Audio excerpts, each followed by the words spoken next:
Hi everyone. तो आज एक और स्टॉक को डिस्कस करेंगे आईक्यू लाइटिंग लिमिटेड पे। और आईक्यू लाइटिंग लिमिटेड पे काफ़ी लोगों के क्वेश्चंस हैं कि स्टॉक को हमें खरीदने की अभी अच्छी अपॉर्चुनिटी मिल रही है, क्योंकि यहाँ पे देखो इसने 470 का कहीं एक हाई बनाया था अपने आईपीओ में लिस्टिंग के दौरान।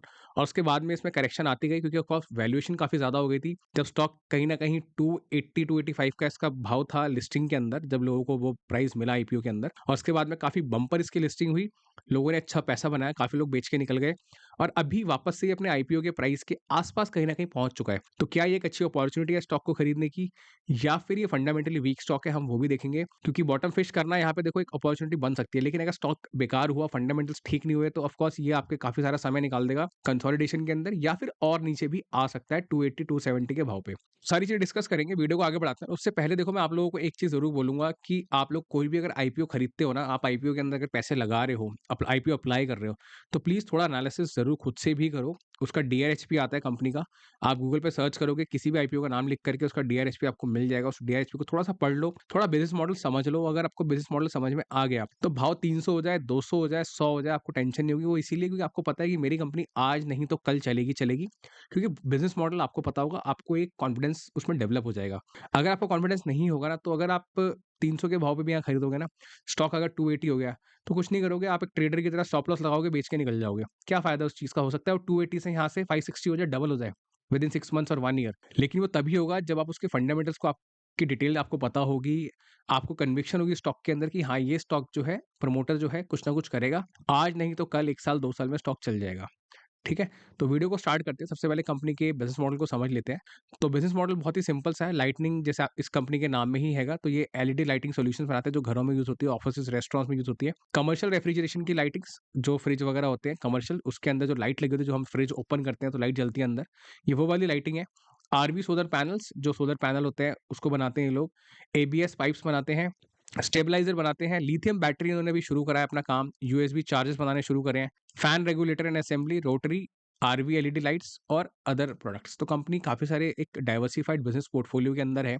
इनका जो मेजर बिज़नेस है, 50% बिज़नेस इनको फिलिप्स से आता है। फिलिप्स इनका सबसे बड़ा क्लाइंट है। 50% जितना भी ये लोग यहाँ मैन्युफैक्चरिंग वगैरह करते हैं, डिज़ाइन्स भी करते हैं उनके लिए, नई-नई चीज़ें इनोवेट करते हैं। फिलिप्स ऑफ कोर्स इनको फिर अप्रूवल देता है कि हाँ, ये वाला प्रोडक्ट हमें पसंद आ रहा है, आप इसकी प्रोडक्शन करो। फिलिप्स उसको अपने नाम से ब्रांडिंग करके बेचेगा। तो 50% बिज़नेस वहाँ से आता है। बाकी का ये लोग एक्सपोर्ट करते हैं यूएस के अंदर। काफ़ी अच्छा इनका एक अच्छा वहाँ पे बिज़नेस हैगा। ये जो आरवी सोलर पैनल्स हैं, आरवी एलईडी लाइट्स हैं, लिथियम बैटरी है, इनकी एक्सपोर्ट में काफ़ी अच्छा वहाँ से इनको रेवेन्यू मिलता है। ठीक है? तो आपको एक आइडिया लग गया होगा बिज़नेस का। अब बात करते हैं इसके फाइनेंशियल्स की। क्या फाइनेंशियल्स में कोई प्रॉब्लम है जो स्टॉक इतना गिर रहा है? तो आप देख सकते हो मार्केट कैप जो है 2400 करोड़ की है। स्टॉक पी 49 का है। स्टॉक पी नो डाउट ज़्यादा है अभी। ज़्यादा इसीलिए कह रहा हूँ क्योंकि जो आप इंडस्ट्री पी वगैरह इसका देखोगे ना, तो यहाँ पे आप नोटिस करोगे कि इंडस्ट्री पी 42 दिख रहा है। लेकिन ये कंपैरिज़न ठीक नहीं, क्योंकि ये जो कंपनीज़ हैं ये इसकी इंडस्ट्री की नहीं है, ये अलग-अलग है। लेकिन यही चीज़ अगर आप किसी और कंपनी के साथ कंपेयर करोगे, तो उनका पीई ज़्यादा है, लेकिन एट द एंड देखो ग्रोथ बहुत इंपॉर्टेंट होती है ना मार्केट के अंदर, ग्रोथ है कि नहीं है। तो ग्रोथ आगे चेक कर लेते हैं। 30% का आरओसी है, आरओई 39% का है, काफ़ी हेल्दी है दोनों ही चीज़। डेट टू इक्विटी 0.14 है। कंपनी में डेट कम हो गई है, कंपनी ने कुछ डेट अपनी रीपे करी है अपने आईपीओ के जो इनके पैसे मिले थे उससे, जो कि पॉजिटिव चीज़ है। प्लेज परसेंटेज 0 है, मैनेजमेंट ने कोई भी शेयर गिरवी नहीं रखा हुआ, ये भी पॉजिटिव चीज़ है। बात करते हैं इनके क्वार्टरली ग्रोथ। तो यहाँ पे आप नोटिस करोगे इनका लेटेस्ट रिजल्ट है सितंबर वाला, लेकिन सितंबर में काफ़ी हेल्दी ग्रोथ करी है। 48% की ईयर ऑन ईयर बेसिस पे सेल्स ग्रोथ काफ़ी हेल्दी है। मार्जिन 23% के करें, ये भी काफ़ी हेल्दी है। हाईएस्ट एवर मार्जिन किया है कंपनी ने, बहुत हेल्दी। अदर इनकम इनकी बढ़ गई है, ऑफ कोर्स पैसे मिले हैं आईपीओ से, तो इन्होंने इन्वेस्ट वगैरह करे होंगे, उस पैसे से इनको कुछ इनकम मिली होगी, वो बढ़ गई है। हाईएस्ट एवर इनका अर्निंग पर शेयर है 2.36 का, तो काफ़ी हेल्दी रिजल्ट है सितंबर का। और ऐसे ही अगर इनकी ग्रोथ आगे चलती रही, तो ये प्राइस टू अर्निंग मल्टीपल मुझे लगता है कुछ भी नहीं है उसके आगे, बिकॉज़ कोई कंपनी अगर 40% से ज़्यादा ग्रो कर रही है, तो 50 का पी तो देखो मार्केट उसको देगा ही देगा, क्योंकि मार्केट को लगता है कि वो स्टॉक अच्छा चलेगा। इसीलिए इसकी जो लिस्टिंग थी काफ़ी बम्पर हुई थी, क्योंकि मार्केट कहीं न कहीं थोड़ा बैकग्राउंड समझता था स्टॉक के बारे में। ठीक है? अब बात करते हैं इनकी बैलेंस शीट की। बैलेंस शीट में रिजर्व्स काफ़ी हेल्दी हैं, 447 करोड़ के। जैसे मैंने पहले भी आप लोगों को बताया कि रिजर्व्स जो है सिर्फ प्रॉफिट के बेसिस पे ही नहीं, कंपनी के रिजर्व्स कुछ ना कुछ इनके देखो पुराने हैं 77 करोड़ के, जो आईपीओ से पैसा है वो भी इन्होंने रिजर्व्स में यहाँ पे दिखा रखा है। बोरिंग 74 करोड़, 123 से घट के 74 करोड़, पॉजिटिव चीज़ है। कैश इन वर्किंग कैपिटल सबसे अच्छी चीज़ होती है किसी भी बैलेंस शीट में। कोई भी कंपनी अगर यहाँ सीडब्ल्यूआईपी दिखा रही है, सीडब्ल्यूआईपी का मीनिंग सिंपल है, कंपनी एक्सपेंडिचर कर रही है अपने धंधे को बड़ा करने के लिए, अपने बिज़नेस को ग्रो करने के लिए। तो 40 करोड़ रुपए इन्होंने यहाँ खर्च किया है, मतलब ये प्लांट लगा रहे हैं 3, मतलब इनके 3 ब्लॉक बन रहे हैं, दिल्ली के अंदर बन रहे हैं तीनों के तीनों। Block 1, block 2, block 3। ब्लॉक 1 जो है वो FY 24 जो साल अभी चल रहा है, उसके क्वार्टर 4 तक शुरू हो जाएगा। तो वो काफ़ी पॉजिटिव चीज़ है, मतलब जो अभी जो हमारा क्वार्टर स्टार्ट हो चुका है उसकी बात कर रहे हैं, तो मैनेजमेंट का यही कहना है कि वो वाला थोड़ा-सा डिले हो गया, लेकिन क्योंकि दिल्ली के अंदर थोड़ी कंस्ट्रक्शन जो है अभी होल्ड पे चली गई थी बिकॉज़ ऑफ पॉल्यूशन, वापस से स्टार्ट हो गया है वो सारा कुछ और जल्दी ही ये लोग उसको शुरू कर देंगे। इनकी मशीन्स वगैरह ऑर्डर हो चुकी हैं, प्लस अपने इन्वेस्टर्स को भी कुछ ये लोग बुलाएँगे वहाँ पे दिखाने के लिए, किस तरीके का प्लांट है, किस तरह की प्रोडक्शन कंपनी कर रही है। तो नेट-नेट कंपनी का जो एक्सपेंशन का प्लान है बहुत सॉलिड है। बहुत कम कंपनीज़ होती हैं जो आईपीओ के पैसे से एक्सपेंशन करती हैं, मोस्टली कंपनीज़ जो होती हैं, वो पैसे से शेयर बेच करके पैसा जेब में रख लेती हैं, ठीक है? बट यहाँ पे एक अच्छी चीज़ ये है कि इन्होंने पैसे को यूटिलाइज़ किया अपने डेट को कम करने में, अपने एक्सपेंशन को बढ़ाने में।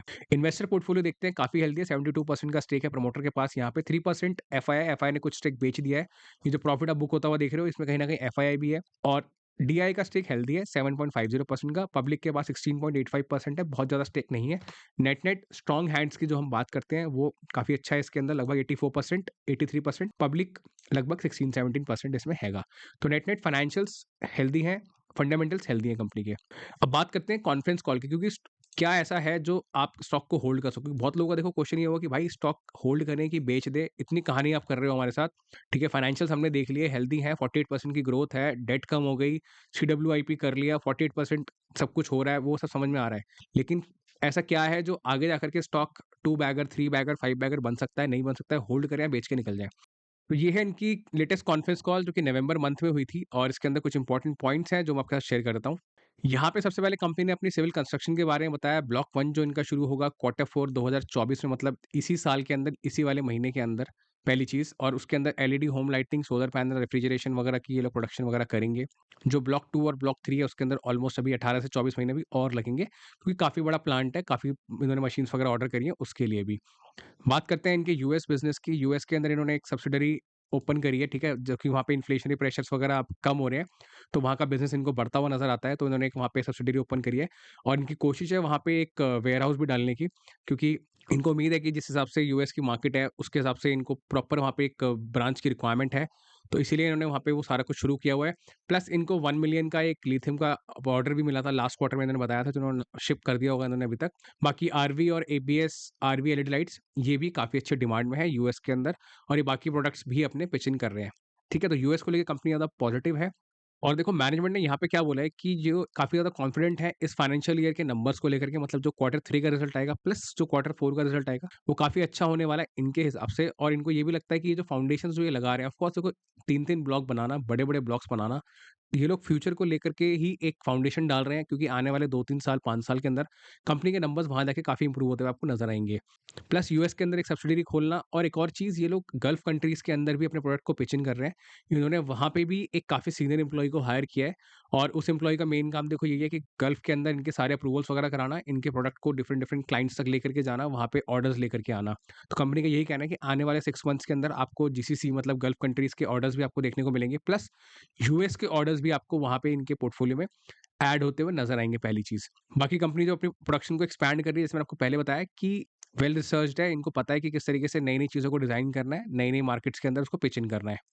ये तो देखो ये सब ना पॉजिटिव पॉइंट्स हैं इनकी कॉन्फ्रेंस कॉल के अंदर। कोई अगर नेगेटिव जानना चाहता है, देखो नेगेटिव यही है कि जो प्रोडक्शन ये लोग शुरू करेंगे ना प्लांट के अंदर, उसको शुरू होने में टाइम लगेगा। अगर आपको लगता है कि एकदम से ही सब कुछ इनको ऑर्डर्स मिल जाएँगे, नहीं। इन सब चीज़ों के अंदर टाइम लगता है, जिसको हम रिटर्न ऑन एसेट कहते हैं। मतलब जितना पैसा आपने खर्च किया है, अपनी इन्वेस्टमेंट्स करी है प्लांट के अंदर, उससे रिटर्न कितनी जल्दी मिलेगा। तो आरओए मिलने में देखो थोड़ा टाइम लगता है। ठीक है, आपने अगर यहाँ बैलेंस शीट के अंदर ये 40 करोड़ खर्च कर दिया, आप आगे भी और पैसा खर्च करने वाले हो।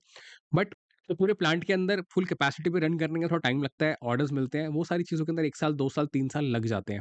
तो नेट-नेट कोई भी अगर इसके अंदर पोज़ीशन बना रहा है, तो आप लॉन्ग टर्म व्यू के साथ में बनाओ, शॉर्ट टर्म व्यू के साथ में मत बनाओ, क्योंकि कंपनी जो है नो डाउट अच्छा कर रही है सब कुछ, डेट को कम कर रही है, ग्रोथ कर रही है, मार्जिन्स इन्होंने बताया कि 23% तक ये लोग मेंटेन करेंगे, प्लस इन्होंने कोई भी गाइडेंस नहीं दी है अपने फ्यूचर के बिज़नेस को लेकर के, मतलब 20% से ग्रो करेगा, 30% से ग्रो करेगा। मैनेजमेंट ने वो कोई भी कमेंट नहीं किया, उन्होंने कहा हम Q4 में बताएँगे अपनी नेक्स्ट कॉन्फ्रेंस कॉल में।